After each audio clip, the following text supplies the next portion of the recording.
stöðun á fréttum dagsins með Maríu til að byrja með. Já. Herðu, það kannski aðalfréttin núna, stýrivaxtahækkun, enn einn stýrivaxtahækkunin. Lítil, 0,25%. Safnast þeirra sama kemur, þetta orðið bara eitthvað slatti samt núna í heildina. Ég held eins og að ég er að reyna að rifja það upp, ég bara get ekki munað það. Það einhver kenningar það að með því að hækka svona oft lítið, þá hafið það lítil áhrif. Já. Af því að sumuleyti alltaf verið að spila með væntingar. Einmitt. Og svona, þú getur soðið frosk með því að hækka alltaf 0,25 gráður og 2 mánaða fresti. Þannig að þetta er bara pointless aðgerð. Ég veit ekki, ég bara man eftir þessu, þegar varst að segja það. Það er til svona kenningar. En það var allt vitlaust, veit ég. Og Ragnar kemur og segir okkur á því. Ragnar kemur og talar þetta aftur, Stýrivextirnir hins vegar, stundum gat maður svona birt lista yfir stýrivexti í heiminum og Ísland var á toppnum.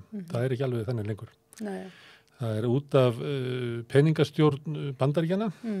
Gylfi Sóeka kom inn til okkar daginn og var að lýsa þessu. Þegar þeir svona dragað sér hendurna þá getur það valdið vandræðum á nýmarkaðslöndum. Og til þess að stoppa fjárflotta frá þeim löndum að þá hafa þau mörg gripið til þess ráðs að hækka stýrivexti svo mikið að þeir eru komin langt yfir verðbólguna. Þannig að það eru mjög jákvæðir stýrivextir. Þetta er ekki aðferð til þess að hemja verðbólgu, heldur þetta til þess að reyna að draga úr fjárflotta. Einhver leyti er Ísland svona nýmarkaðsríki. Alltaf eru flokkuð þannig. Þegar við vorum að hækka í einhverjum skala daginn og allir voru að fagna, þá var það á svona nýmarkaðsríkja skala. Og það má heyra það þegar Ásgeir er að tala. Hann er að tala að gengið hafi gefið eftir, vonandi sé að stoppa það. Einhver leyti er Seðlabankinn að reyna að stýra þessu með vöxtum. Annað er að hér er mikill hagvöxtur, svipaður í Bandaríkjunum. Þar er verið að hækka vexti miklu meirin í Evrópu, af því að þar er í Bandaríkjunum ágætis hagvöxtur og það er verið að kæla hagkerfið. Það er ekki verið að gera það í Evrópu, þar sem að hagkerfið er allt og kalt og þar geta menn eiginlega ekki hækka vexti vegna þess að þá myndu bara keyra Evrópu ofan í kreppu. Þannig að það var svona fyrir 9 mánuðum, þá hefðu getað talað að Seðlabanki og Íslandi væri að fara eitthvað alltaf leiðir og aðri bankar. En við getum það ekki alveg ennþá. Nei, núna erum við bara svona mainstream svolítið. Já, Áski gæti sagt að hinir eltu hann, en ég held að hann gerir það ekki. Nei. En þeir byrjuðu í Seðlabankum Íslandi að hækka undan hinum. Já. En hann er nýbúinn að segja, einhverju viðtali hann Ásgeir að það væri nú ekki útlit fyrir meiri hækkanir á næstunni. Og mér finnst hann hvergi almennilega útskýra það. Nei, hann fær ekki rök fyrir því, Eina sem ég man eftir, fyrir utan það náttúrulega er bara meiri vöxtur í hagkerfinu heldur en var. Hann talar aukna einkaneyslu, hann er að tala með þessar að fólk færi til tenni og eyði meiru, það sem að safnaðist upp, þess að fólk gati ekki eitt, svona millistéttin, safnaði upp peningum í COVID sem núna eyða. Og svo voru merkjum það fyrir svona nokkrum vikum að húsnæðisverð væri tekið að hækka aftur. Þá kom mældist hækkun. Svo lækkaði aðeins aftur. Já, en það var í fjölbýli. Þá var það merkjum hækkun sem að bendi til þess að einhverja hugmyndir þeirra að stoppa hækkun á húsnæðisverði er ekki að ganga eftir. Og svo barmar hann sér líka. Segir þetta er erfiðara heldur en ég held. Þetta er, og svo sem andstæðingar hans, eða sem andmælendur hans, ekki andstæðingar, benda á að það sem að hann er að reyna, eða þeir og þau, að hemja verðbólgu, sem að þriðjungi er innflutt, verðhækkanir koma erlendir frá, vaxtahækkanir Seðlabanka stoppa það ekki. Þriðjungi hækkun á húsnæðisverði, það sem er bara þessi breskveldi húsnæðismarkaður okkar bara heldur áfram að spinnast upp. Að það er ekki hægt að hemja svona verðbólgu með því að hækka vexti. Nei. Þannig hann er orðin bara, í einhverju baráttu með vopnum sem að býta ekki. Og svo kemur hann í fréttir og barmæsir þetta sér svo erfitt. Já, þetta er mjög sérstakt. Og bakvið segir ykkur menni að þetta er erfitt þannig að þetta er ekki hægt. Þú ert að reyna. Það er bara ekki hægt. Þú veldur þessu stórkostlum skada. Þú ert að hækka greiðslubyrði á fólki 100.000 kall á mánuði. það nefnilega málið. Ég meina, þetta minnst einhvern veginn svo undarlegt einmitt og með svona lélegum rökum, sko, af því þetta náttúrulega bara svo hrikalegu skaði fyrir bara almenning. Já, hluta almennings. Já. Þeir sem lenda í vandræðanum eru þau sem eru hafa keypt húsnæði á breytilegu vöxtum, allir sem voru náttúrulega manaðir til að kaupa hérna. Verðbólgan kemur svo til hinna líka, en bara í 9% ári. Og núna fyrir jólin þegar fólk að... Já, hækkar líka húsnæðiskostnaðurinn, því að það allt bundið neysluvísitölu. Herðu, en við ræðum með Ragnar þetta. Já, á eftir. Herðu, svo það dönsku stjórnmálin. Það svona, nýfrjálshyggjan Mette. Hún með stjórnarmyndunar umboði, ég held að sé samt ekki alveg þannig. En hún allavega með stöðuna. Það samt eitthvað svoleiðis, það var eitthvað verið að tala að hún fengi... Já, hún búin að tala við alla flokka oft. Minnir hún hafi sagt að það eru búin að eiga 40 eða 60 fundi, ég man ekki hvað það var. Niðurstaðan svo að hún búin að fella 4 flokka út úr umræðunum. Og það hægra megin það Danmerkur demokratandir og 9 borgarlegi flokkurinn þetta, sem eru svona á slóðum danska þjóðarflokksins og kannski hægra megin við hann. Og svo hins vegar Enhedslisten, sem eru gamlir kommunistar og róttæki sósíalistar. Systurflokkur sósíalistaflokksins, eða væri eitthvað svo leiðis. En ég heldur þetta að segja systurflokkur VFG, en það líka sósíalíski þjóðarflokkurinn líka systurflokkur VFG. En þeir fara á líka hvað heitir alternativet, sem svona vinstri píratar einhvern veginn svoleiðisflokkur. Þannig þeir ætla að fella það í burtu og þannig þá að mynda ríkisstjórn svona á miðjunni að hætti Katrín Jakobsdóttur. Og sömuleyti kannski svona svipað og minnst Kristrún verið að tala svolítið inn á miðjuna og hún vill ekki afneita því að mynda ríkisstjórn með Sjálfstæðisflokknum. Og Framsókn tala líka svona að enga öfga, ég veit ekki hverju voru öfgarnir, það ekki verið við og sósíalistum og miðflokkurinn eða eitthvað, ég veit ekki. Og það svoleiðis ríkisstjórn sem á að mynda í Danmörku, sem þá stofnanaflokkarnir, 4 flokkurinn í Danmörku, ætlar að mynda ríkisstjórn. Akkurat.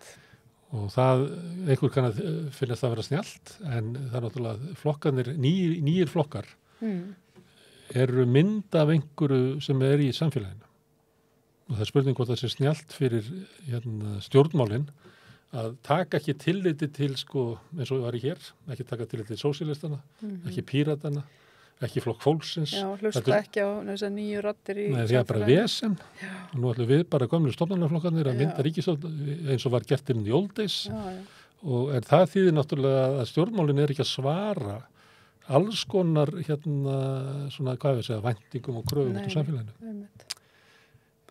Sjáum hvert þetta fer í Danmörku. Já, einmitt. Herðu, málana núna líka. Það leki í lögreglunni og búið að leka myndbandinu af hnífaárásinni í Bankastræti talið mér að leki og Grímsson hefur staðfest það. Þetta var í Grani úr Spaugstofunni sem hefði gert þetta. Menn þess að þeir tóku mynd á farsímann sinn af tölvuskjá og spiluðu hjá löggunni. En föttuðu ekki að það sést að þetta tekið? Merkið í löggagrunninu. Svolítið klöfulegt. Það einhver lögga sem það einhver í löggunni sem að leka af einhverjum svona til þess að skapa einhvern óróin innan löggunar. Það var lekið daginn yfirheyrslunum yfir pappa ríkislögreglustjóra. Jú, einmitt. Það líklega gert þess að grafa undan henni. En ég áttum ekki alveg okkur verið að leka þessu. Nei, en heldur þetta sé sami einstaklingurinn eða sama... Ég held að segja bara einhver óró innan lögreglunar sem að við vitum ekki fjölmiðlarnir ekki að fjallum. Það einhver gríðarlega átökan inni sem við náum ekki utanum. Kannski að því að fréttaflutningurinn alltaf orðin þannig, það alltaf verið að tala bara við svona yfirvöld, við dómsmálaráðara, ríkislögreglustjóra, saksóknara, formann, við vorum með formann lögreglufélagsins. Í gær, einmitt. Minnst að menn ættu nú að fara að tala bara við almenna lögreglumenn og reyna aftur að segja þessu hvað gengur það ná. Hvað sé í gangi? Örgulega mikið álag á þeim, mikið talað í kaffistofunni, gengjastrýð og hvernig á að bregðast við. Já, mögulega líka bara, mögulega ótti. Já, getur brugðist alls konar því. Fjölnir nefndi það að lögregla var að lenda í miklu meira átökum að þau voru fáliðuð. Það sem að væri best að kæmu 3 eða 4, væri núna bara sendur 1 eða 2 sem að leiddi yfir til átaka og þess vegna vill löggan fá tísara eða rafbyssur vegna þess að þeir þyrfti kannski ekki að nota þeir ef þau mættu 4 en ef þú mætti bara 1 eða 2 þá þarf það að vera vopnaður. Allir vilji allir fá rafbyssur? Allir það sé svona einhugur? Nei, eins og ég skildi í Fjölni. Þegar það er búið að koma í þannig niður að það mæta bara 2 á staðinn, að þá verðum við, segir löggan, að vera með eitthvað annað en bara kylfuna og röddina. En ef við værum 4, þá kæmuðustu kannski upp með að mæta bara 4. Því að það dregur svo mikið úr hættunni átökum.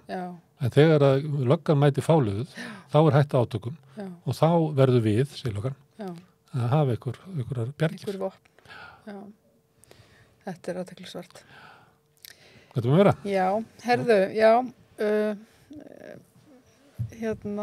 deilum Halldórs Kristmánssonar og Róbert Wessman virðast nú vera lokið með sáttargjörð.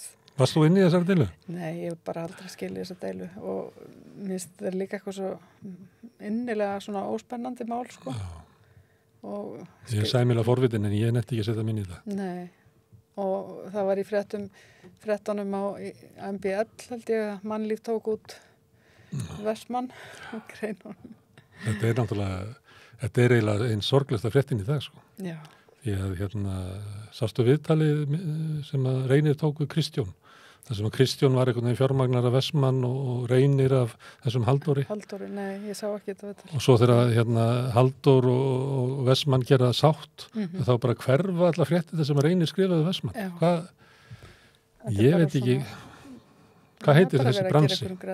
Hvað heitir þessi bransi? Þetta er ekki blaðamennska? Ætti að heita það, sko. Þetta er ekki blaðamennska? Þetta er ekki blaðamennska. Þetta er allavega ekki svona ærlega blaðamennska. Þetta er hryllingur. Já. Það er mjög sorglegt. Já, einmitt. Og auðvitað er þetta þeim að kenna sem að koma sér í þessa stöðu. En að einhver leiti er þetta líka lýsandi yfir bara... Þetta er bara hvernig landslagi svolítið í blaðabransanum er líka í dag. Já. Það er bara ekki grunnur fyrir... Það er ekki ekstra grunnur fyrir neinu nema bara einhver peningakall í blaðið. Já. Það er náttúrulega bara eða ríkisvaldið. Eða ríkisvaldið, já. Og ríkisútvarpið er mjög háð ríkisvaldinu þannig að það er alltaf að þjóna meira, það er ríkisstjórnar sjónvarpið, frekar heldur en þetta er mjög sorglegt að þetta er bara dæmi þetta er náttúrulega ekki típist dæmi. Það eru ekki margir sem fara svona langt inn þessi göng eins og Reynir gerir en þetta er bara merki að það er ekki hægt að stunda blaðamennsku. Nei. Það er ekki fjárhagslega grundvöllur undir rekstur í blaða. Einmitt. Nei. Ef við enda þannig? Herðu, nei, við skulum aðeins fjallum flóttamannamál í lokin. Núna er það eru hjón hérna, eða par frá íslensk kona, Eyrún Guðmundsdóttir, grunnskólakennari í Breiðholtinu, sem að á mann frá Georgíu, Revasi Sjaverdasvili og þá að vísa honum úr landi af því að útlendingastofnun er alveg manninu mennur sannfærð það að þau séu bara í málamyndahjónabandi og þau eru myndir af sér alveg í áraraðir, sko, og þau eru að vona barni núna er komin 2 mánuðir. Málamyndabarni segir útlendingastofnun. Þetta er bara málamyndabarn. Og að hendi sem mann úr landi? Já. Og að samfæra okkur það að þetta sé óvinnur ríkisins og við verðum að losna hana mann. En við getum ekki haft gott samfélag nema þessi maður verið augljóslega, ljóta. Og þau eru bara eitthvað svona veltaði fyrir sig hvert þau geti farið þá. Hún bara með honum náttúrulega. Erum við mannst eftir rússnesku hjónunum sem voru hérna að mótmæla? Já. Náðu meðal annars tali af Katrínu Jakobsdóttur og... Jú. Eldu dómsmálaráðherra á bílina sem reynda að ná tala á hann. Ég reyndi að fá þau í viðtalina, þá var það eiginlega kvöldi sem að var verið að vísa þeim á landi. Akkurat. Þannig að þau bara tristur sér ekki til þess. Nei. En hann Anton Garbar sendi mér hérna, hann kallar sér núna Antonio Já. Þau voru sendt til Ítalíu. Já. Og hann er að segja sko þegar niðurstaðan kemur að ég vísa þeim á landi að þá er sagt að það verið vel tekið á móti þeim í Ítalíu. Ítalíu hafi skuldbindingar út af Dyflinnar reglugerðinni og alls konar og þau getur fengið bara góð aðstöðu á Ítalíu. Síðan hafa þau verið á götunum í Ítalíu. Þau hafa farið frá Mílanó til Rómar og einhverja fleiri borga og alls það er svarið að það er ekkert pláss fyrir hælisleitendur í þessari borg. Já. Þið getið farið í einhver sótt einhverja aðstöðu en það er lágmark 5 eða 6 mánuðir sem að það tekur. Þannig að þau eru á götunni og verða á götunni í vetur. Þetta er sko hvernig, en sko svo eru sjálfstæðismenn að halda því fram ítrekka að þetta sé bara allt tómu villis með ástandið í bæði á Ítalíu og Grikklandi. Nei, fólk fær alveg húsnæði. Já, Birgir Þórarinn sem kom og sagði það að fara til Grikklands og síðan þetta verið bara allt í lagi og það var bara allt rangt sem að flotta fólki segði og þannig að þetta er bara hræðilega sorglegt af því það er svo óskiljanlegt að fólk sem að bara virðist vera bara fínir borgarar til í að vinna og gera, standa sína plikt og nei bara út með ykkur. Herðu komið þá? Herðu, þetta komið.